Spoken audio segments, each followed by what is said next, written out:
اور جو میری نصیحت سے منہ پھیرے گا اس کی زندگی تنگ ہو جائے گی اور قیامت کو ہم اسے اندھا کر کے اٹھائیں گے۔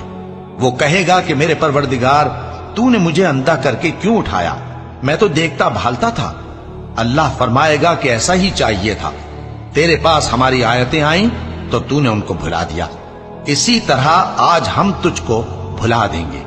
اور جو شخص حد سے نکل جائے اور اپنے پروردگار کی آیتوں پر ایمان نہ لائے، ہم اس کو ایسا ہی بدلہ دیتے ہیں، اور آخرت کا عذاب بہت سخت اور ہمیشہ باقی رہنے والا ہے۔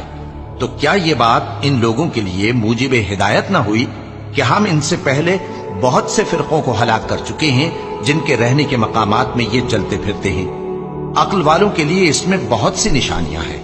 اور اگر ایک بات تمہارے پروردگار کی طرف سے پہلے صادر اور جزائے اعمال کے لیے ایک میعاد مقرر نہ ہو چکی ہوتی تو نزول عذاب لازم ہو جاتا۔